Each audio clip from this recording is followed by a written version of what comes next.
mandolito. El chivo cuando es chiquito. If I'm laughing, it's because last week Ernie called me and said, "What's your favorite song?"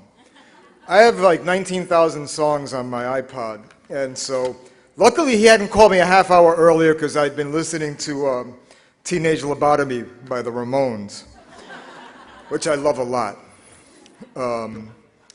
But that's, for those of you playing at home, that's Rafael Cortijo with Caco and with Chivirico Davila on vocals. It's Chiviriquitón, one of the great Puerto Rican plenas, street music from Puerto Rico.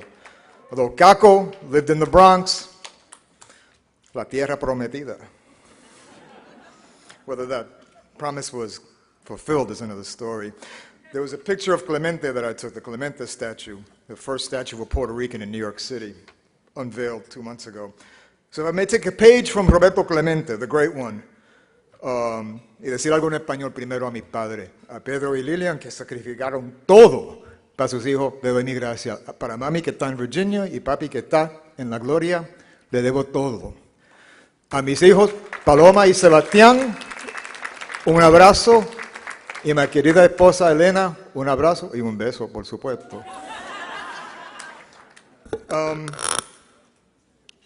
Hugo, the board, invited guests, special friends, old friends, new friends. When I got word that NAHJ had selected me for this honor, I was moved and I was humbled. I was also 3 blocks from where I first lived as a child in the South Bronx. On the same street, mind you, 3 blocks down the street from where I lived, Beck Street.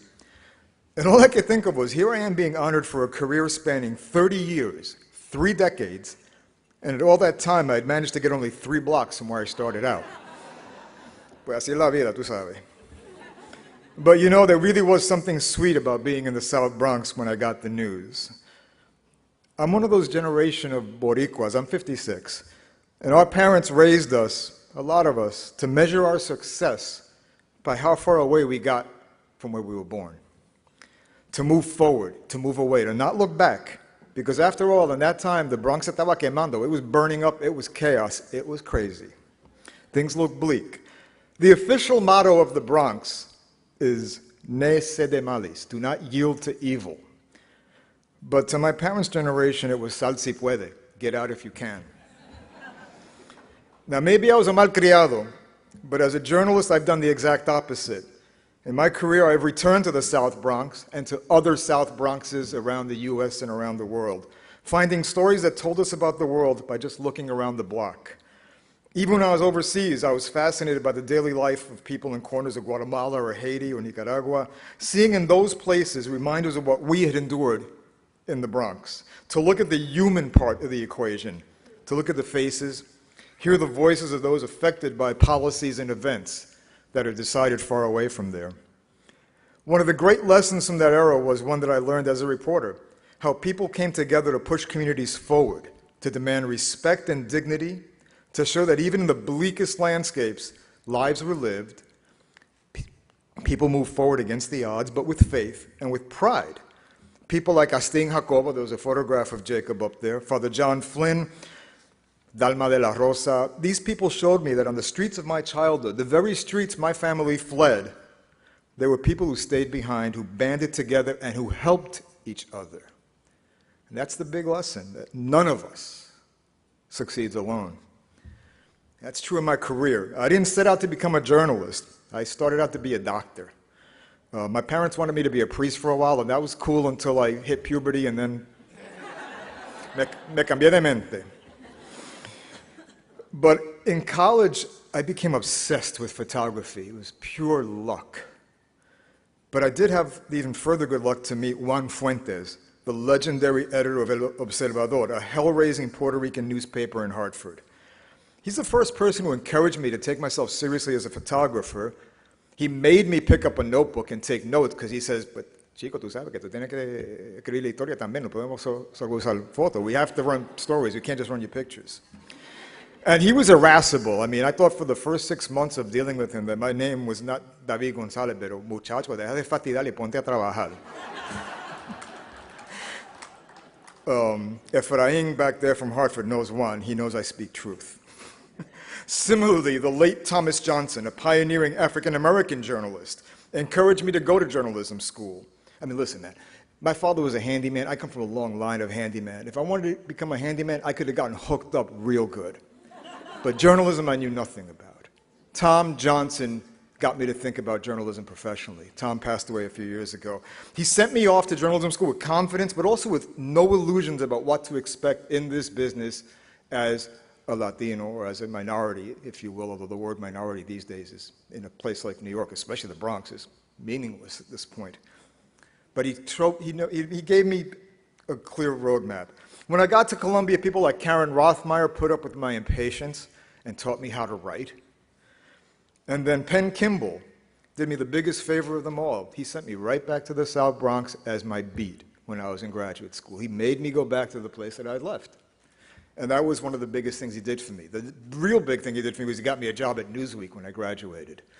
And at Newsweek, I have to thank Mike Ruby, who was chief of correspondence, who actually promoted me to reporter in Detroit back in 1985. I was with Newsweek, recruiting for Newsweek. I mean, recruiting, quote unquote, because Newsweek wasn't hiring back then. They show up, they smile, but they take a resume, but they wouldn't give you a gig. But I was recruiting for Newsweek at a convention in San Francisco in 1990 when my career changed. It changed at an NAHJ convention. My old photo buddy, my partner in crime, Angel Franco, a lot of you know Angel, he introduced me to Times editors who were looking to revamp Metro coverage. And they hired me. And with Angel, I was able to start doing the kinds of stories that really mattered to me most in places like Bushwick, not East Williamsburg. Bushwick is what we really had to call it. The Lower East Side, and yes, of course, the Bronx. My editors at the paper when I got there, from Gerald Boyd and Max Frankel to now Michelle McNally and Jill Abramson, have given me encouragement as well as the freedom to pursue these kinds of stories. Like when Metro editor Joe Sexton got me and Angel to spend a year with Gonzalez at a tiny storefront church for a 3-part series called House of Fire, which is the first bilingual Spanish multimedia in the paper, too, when we ran it. And that was, you know, the kinds of stuff that we wanted to do, to look at our world through the eyes of the people right next to us. There's a thread that runs through all of this. For me, I've been fortunate to build a career chronicling the daily struggles, the victories that are big and small, the outrages and the uplift that we find in places both here and overseas, places that are easily dismissed as unimportant or beyond redemption. To find those people whose stories make up the narrative of our neighborhoods, a narrative that is overlooked despite the huge and obvious demographic shifts that we see. Like those 3 blocks, the 3 blocks that I made my way down. That part of the Bronx isn't just my childhood home, but it's also the home for people like Eddie and Charlie Palmieri, the great Latin jazz pianists. Fernando Ferrer, last credible Latino candidate for mayor in New York City. And Ernie's long-lost cousin, Sonia Sotomayor. I mean, these are people from the South Bronx. The neighborhood was the incubator for mambo, salsa, and later hip-hop. It's produced doctors, lawyers, even an ambassador, Julissa Reynoso, ambassador to Uruguay. She's from that little 3-block area I'm talking about. It's not that I'm downplaying the problems in our community, because we face problems and serious ones. But to give them context, to give them history. And above all, yeah, like Ernie said, it's to reclaim the narrative, our narrative, and to write them from a place that we know, that we love, that we understand in our bones. More than 30 years after I returned to New York from Yale, or as my mother used to call it, jail, she got a kick out of saying that on purpose, I'm sure. I've come full circle. I started out teaching photography on Charlotte Street, which at that point was America's most famous ghetto. That's where Ronald Reagan went, that's where Jimmy Carter went to say, we care about y'all. Today I've been back to those very same streets, rebuilt and reborn, with my camera and my notebooks, and I've chronicled what happened and how. Now granted, Mommy still doesn't think that's really a job to, like, you know, tú estás jangueando con esa gente por allá, you're just hanging out. Pero ya tú sabes. Listen, my parents didn't have much, but they had this, a dream to push us forward. And they gave me one amazing gift, one that I rely on more than I do my cameras, my computer, my notebooks. They gave me the gift of Spanish. Some people, I know some editors think,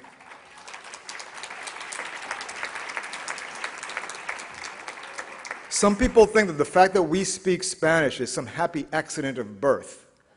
and they go ooh and ah over fulano de tal, who maybe took Spanish 301 at Harvard or some other school like that.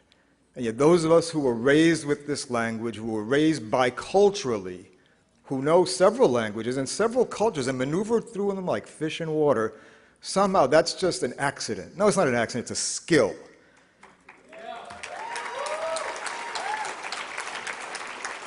And that skill, that in my case was given to me by Pedro and Lilian Gonzalez, unos jibaritos de Puerto Rico, that skill has opened doors for me, allowed me to enter these small universes that I've been so fortunate to explore over the years.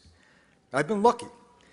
I've tried to do stories that tell us how our world is changing, what's wrong, what's right, and what's coming down the pike. It's not just been my good fortune, I think it's been my duty. I've been blessed. I've had the support of friends these past few years. As some of you know, I've faced some challenges. They stood with me and my family and told us it's going to be all right. And it was. They were right. But that's also because I've been supremely lucky, graced, to be married to Elena. She's a teacher and a writer in her own right. She works at Columbia with Ernie, Sonia's cousin. She's been teaching and helping young journalists, as well as advising the NAHJ chapter there. She's a mother who knows how to make our children laugh and to blossom. She's my partner in life who still makes me lightheaded, happy, and above all, grateful.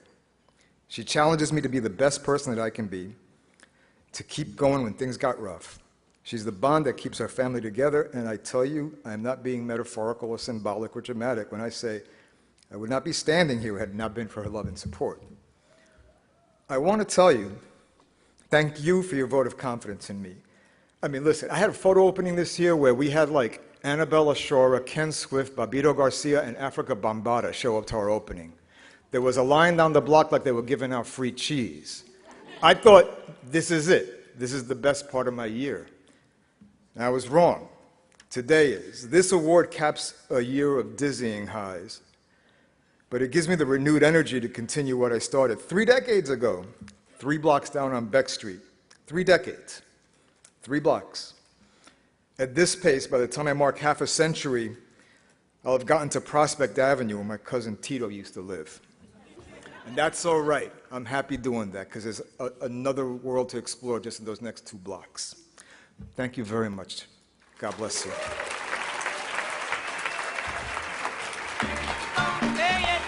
Cambio de nombre, chivo, chivo, manto rico. En chivo cuando es chiquito.